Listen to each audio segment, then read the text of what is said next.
Hai semuanya, pendengar setia Baca Lantang Radio.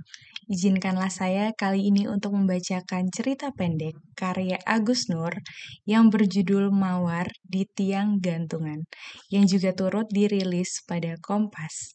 Mari kita mulai.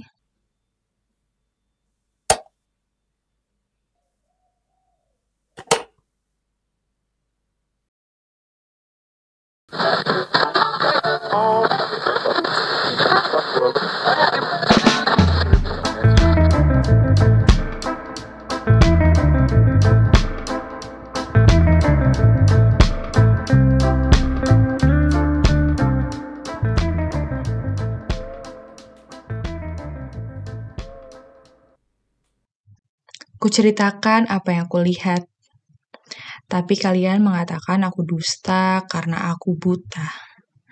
Aku memang tak punya mata, namun berapa kali mesti kukatakan pada kalian, betapa aku bisa melihat langit yang hijau, lembut, dan halus seperti permukaan agar-agar. Aku bisa melihat pepohonan yang ungu, daun-daunnya yang kemerahan, butiran hujan yang bening keemasan, hingga segalanya jadi tampak megah berkilauan setiap kali ia ditumpahkan. Bisa kulihat hamparan rumput yang biru bagai bludru, gugusan awan merah muda, bayang-bayang yang putih dan memanjang, juga angin yang pucat kelabu. Aku bahkan bisa menyentuhnya dengan ujung-ujung jemariku, seperti menyentuh kelembutan sutra yang berkibaran. Aku bisa melihat segala yang tidak mampu kau pandang dengan sepasang matamu. Baiklah, untuk kesekian kali, kuceritakan pada kalian apa yang aku saksikan. Aku melihatnya di pinggir jalan itu, seperti malam-malam sebelumnya. Ia selalu muncul dengan gaun yang mengundang. Kakinya jenjang, berdiri menunggu seseorang datang dan kau menyebutnya pelacur. Saat pertama kali melihatnya, aku langsung tahu. Namanya Mawar. 28 tahun lebih 6 hari. Dia lahir saat hujan turun begitu lebat jam 9 pagi. Sebulan setelah melahirkannya, ibunya gila karena guna-guna istri muda simpanan suaminya. Aku melihat garis pedih dan hitam. Aku bisa melihat semua yang hendak disembunyikannya. Bilur jejak luka di tubuhnya, 2 anaknya yang sakit-sakitan di rumah petak kontrakannya di pinggir kota sana. Masa lalunya penuh dengan kesedihan, suaminya yang minggat, 2 tai lalat kecil di punggungnya. Sungguh tak ada yang tak terlihat olehku yang buta. Juga hari paling nestapa dalam hidupnya yang bakal tiba. Itulah sebabnya aku menyukainya sejak pertama. Ia seperti dikutuk kecantikannya. Kuceritakan penglihatanku, tapi ia hanya tertawa. Kenapa mesti takut? Berkali-kali aku kena garuk. Aku tahu bagaimana caranya mengatasi, katanya.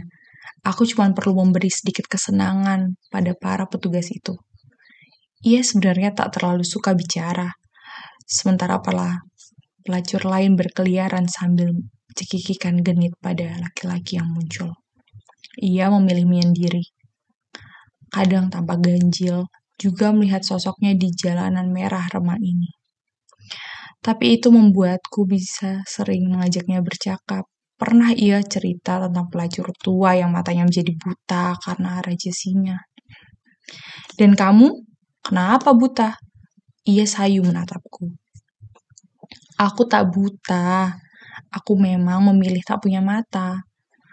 Lalu aku pun bercerita padanya. Ketika sepasang malaikat membawa ruhku turun dari langit, mereka bergantian membisikkan nasib yang akan kujalani. Kemudian ditiupkan ruhku pada rahim perempuan yang akan menjadi ibuku. Seperti tanah liat yang mulai terbentuk, disematkannya tangan dan kaki pada tubuhku. Diberinya aku degup jantung. Aku senang sekali ketika sepasang malaikat itu mulai memberiku telinga, mulut, dan hidung. Kemudian aku ditujukan padaku sepasang mata yang indah dan berkata, mata ini akan membuatmu jelita, tapi kau akan menderita karenanya. Lalu kukatakan pada malaikat itu, biarlah aku tak punya mata saja. Bila kau tak punya mata, kau akan melihat banyak rahasia. Kalau begitu, buat apa aku punya mata? Bila aku bisa melihat tanpanya. Lalu mereka menyimpan sepasang mata itu. Baiklah, kami akan menaruh sepasang mata itu di surga, katanya. Kelak, kau bisa kembali mengambilnya. Tentu, kau bisa menduga ketika aku lahir dan menatap dunia, perempuan itu langsung meraung ketika tahu anaknya tak punya mata. Ia begitu membenciku, tak pernah mau menatapku. Ia membuangku. Aku bahkan tak pernah tahu namanya. Seorang pemulung menemukanku di tempat pembuangan sampah, kemudian menjualku pada seseorang yang menampung para pengemis. Melihatku tak punya mata, ia seperti menemukan barang langka paling berharga. Anak ini akan membuat ibu siapapun yang menatapnya. Anak ini akan membuat orang tak sungkan-sungkan melemparkan receh mereka. Di rumah itu tinggal banyak anak-anak yang bagai barang rongsokan. Seorang anak kedua kakinya pengkor. Seorang anak tampak begitu idiot dengan air liur kental bacin yang terus berleleran. Ada yang bongkok, ada yang gagu, jileng, perot, digerogoti kusta. Bahkan seorang bocah yang tampak manis sengaja diiris telinganya dan dibiarkan jadi borok agar terlihat menyedihkan. Tentu, aku yang menjadi paling menyedihkan di antara mereka. Dan karenanya bisa menghasilkan banyak uang setiap pengemis. Aku tahu orang-orang lebih suka cepat-cepat memberikan uang receh mereka dan bergegas pergi ketimbang berlama-lama bertatap denganku. Siapa yang tahan memandang wajah dengan sepasang lian hitam menganga? Sengaja aku buka kelopak mataku dan ia bergidik ngeri. Lihat, kau pun takut menatapku. Aku bisa memahami perasaannya. Seorang pelacur cantik duduk bersama perempuan tua buta. Kukira memang bukan pemandangan yang menyenangkan. Ia bisa kehilangan pelanggan. Bukannya aku tak percaya, tapi dengan apa yang kau lihat, kalau kau tak punya mata, aku melihat dengan mata yang tak kau punyai. Aku bisa melihat seekor kelabang mendekam di balik batu itu. Aku bisa melihat suara kucing yang mengeong di atap rumah ujung jalan itu. Pandanglah ujung gang yang kelabu itu. Aku bisa melihat mengembang dan mengerut seperti gumpalan kabut. Aku bisa melihat kota ini seperti bola bekel raksasa yang lembek. Aku bisa menyentuhnya dengan tanganku, cahaya seperti lumer di sela-sela jariku. Aku bisa melihat menara jam di tengah kota bergumam muram tengah malam, kemudian meliuk merunduk. Aku bisa melihat manekin-manekin yang berkedip menggeliat bosan terkurung di etalase toko-toko sepanjang jalan ini. Mereka seperti pelacur-pelacur kesepian yang menunggu pelanggan dan setuhan. Dia tertawa. Lihatlah, bahkan aku bisa melihat tawamu yang ungu kebiru-biruan memuai di udara. Ia kembali tertawa. Ku tegas padanya betapa setiap suara punya warna yang berbeda-beda. Kau mendengar suara, kau bisa melihat cahaya. Ia terus tertawa. Aku tahu ia mulai nyaman di dekatku. Kau menyenangkan. Caramu bercerita membuatku tak terlalu kesepian, katanya. Sejak itu, aku sering menemaninya. Ia suka setiap aku menceritakan yang kulihat. Dunia yang kusaksikan membuatnya terpesona. Lalu, kukatakan apa yang bakal menimpanya. Ia memang tak menuduhku berdusta, tapi tak percaya. Aku ingat betul malam itu ia terlihat lebih sedih dan gelisah. Barangkali ia pun merasakan firasat itu, tetapi tetap bersikeras tak mempercayainya. Hujan yang biru pekat membuat jalanan menggigil, dan angin-angin yang buruk seperti kaleng rombeng bergompiangan, menabrak-nabrak dinding. Lepas 3 dini hari. Sebagian pelacur telah pergi. Ia berteduh di trotoar, rambutnya basah tertempias hujan. Di pojokan toko, aku rebahan di tumpukan kardus memandangi bayangan takdir paling getir. Aku seperti mendengar lecut petir ketika kulit beberapa pelacur bergegas menyingkir. Mobil patroli yang mendadak muncul membuat semuanya kocar-kacir. Ia pun hendak lari. Tetapi para petugas sudah mengepungnya. Aku bisa melihat lelehan sisa arak di mulut petugas-petugas itu. Aku tahu mereka baru saja menenggak botol-botol arak. Sebelum sampai ke sini, arak yang memendam sepi dan membangkitkan birahi. Itu sebabnya mereka lebih beringas dari biasanya. Aku melihat aroma pekat kecoklatan napas mereka ketika menyeringai tertawa. Mungkin saat itu aku berteriak, mungkin juga tidak. Semuanya berlangsung begitu cepat. Seorang memukulku dan mencoba menolong Mawar.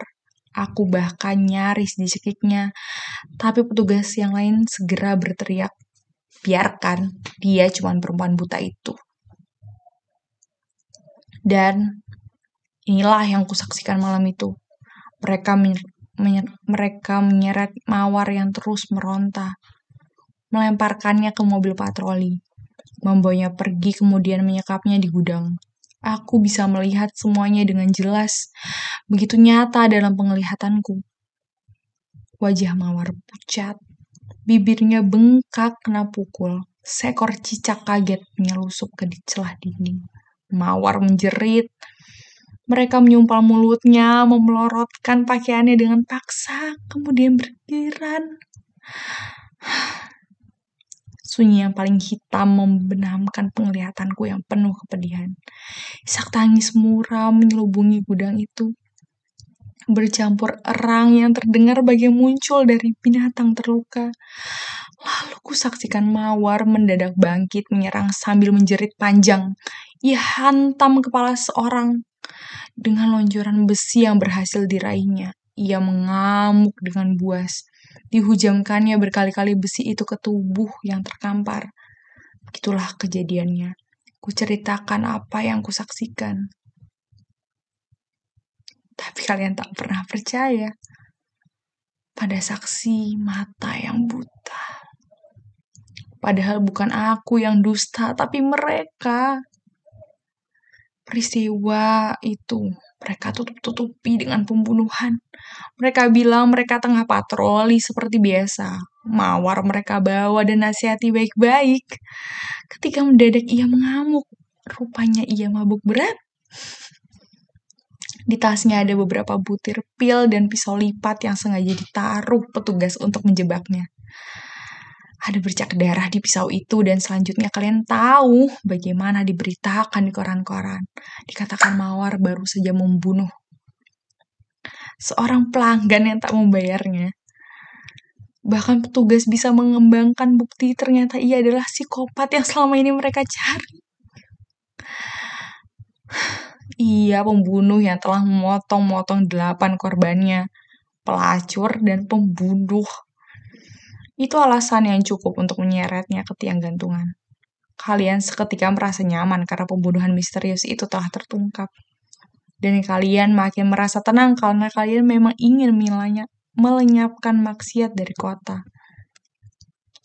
Pelacur-pelacur mesti disingkirkan. Mereka selama ini sengaja jengah karena takut dengan suami-suaminya dan anak laki-laki yang berzina. Segala yang cabul mesti dimusnahkan karena begitulah undang-undang yang baru kalian sahkan. Maka kalian pun hanya diam ketika Mawar diarak ke alun-alun kota. Dicambuk, dirajam, kemudian digantung sebagai tontonan.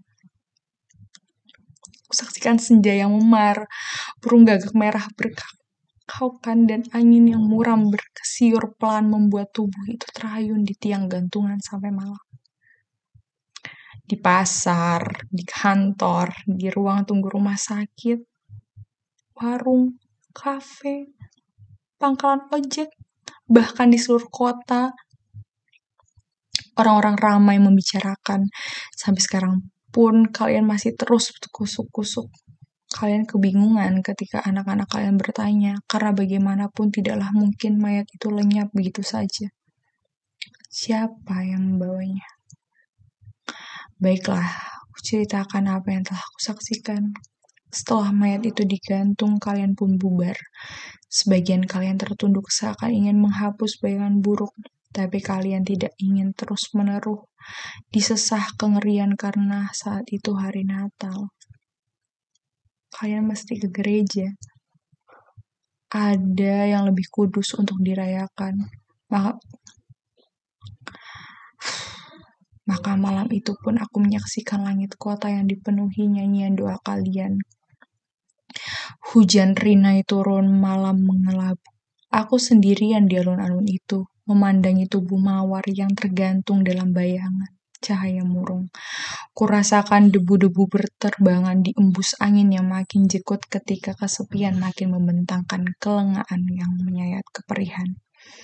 Bersama debu dan dingin yang mulai membaluri kota, sementara sisa gema lonceng bagai melekat di udara yang makin menggigilkanku dalam kesedihan. Itulah sebabnya ketika di gereja kalian memadahkan kidung agung Natal penuh sukacita. Aku tiba-tiba melihat seorang muncul dari ketiadaan. Ia berjalan mendekati tiang gantungan. Kalian pasti langsung tahu siapa dia begitu melihat wajahnya yang bersih dan indah. Seperti ada cahaya mengitari kepalanya. Matanya seperti bintang bening, senyumnya seperti anggur lembut yang seketika kalian menghapus dahaga.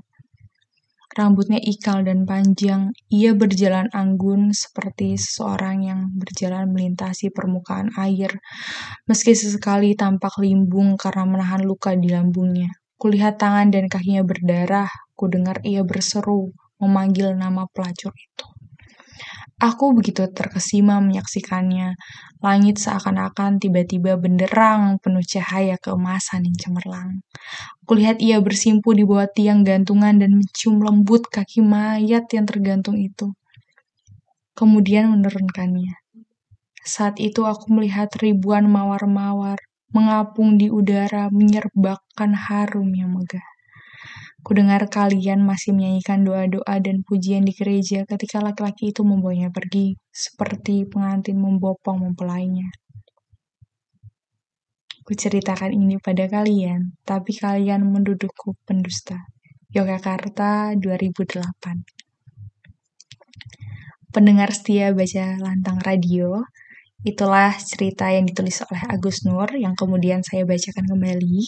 Jika teman-teman tertarik, boleh banget ditulis di kolom komentar cerita apa lagi yang teman-teman mau dengar. Dan saya siap untuk menceritakannya. Terima kasih sudah mendengar sampai selesai. Sampai bertemu di kesempatan terbaik. Sehat terus ya.